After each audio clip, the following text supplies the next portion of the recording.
A Vision of Repentance by Charles Lamb.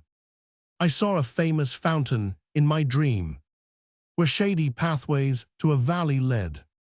A weeping willow lay upon that stream, and all around the fountain brink was spread wide branching trees with dark green leaf rich clad, forming a doubtful twilight, desolate and sad.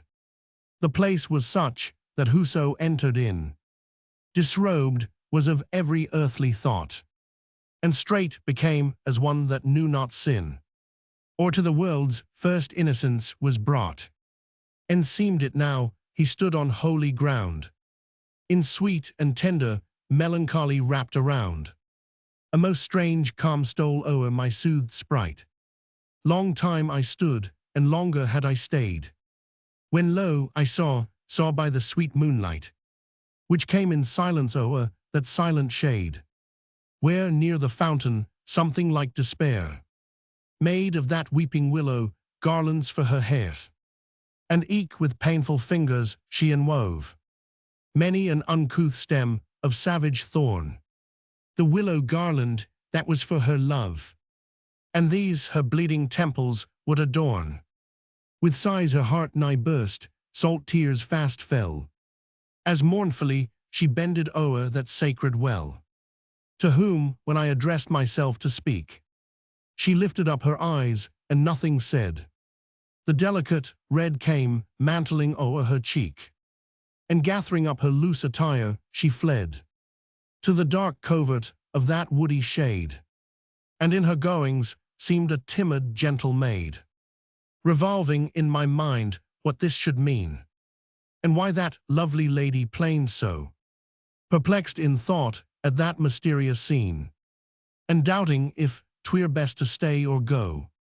I cast mine eyes in wistful gaze around, when from the shades came slow a small and plaintive sound. Psyche am I, who love to dwell in these brown shades, this woody dell, where never busy mortal came, till now to pry upon my shame. At thy feet what dost thou see? The waters of repentance be, which night and day I must augment with tears like a true penitent, if haply so my day of grace be not yet past, and this lone place, or shadowy dark, excludeth hence all thoughts but grief and penitence. Why dost thou weep, thou gentle maid? And wherefore, in this barren shade, thy hidden thoughts with sorrow feed? Can things so fair repentance need? Oh, I have done a deed of shame, and tainted is my virgin fame, and stained the beauteous maiden white, in which my bridal robes were dight.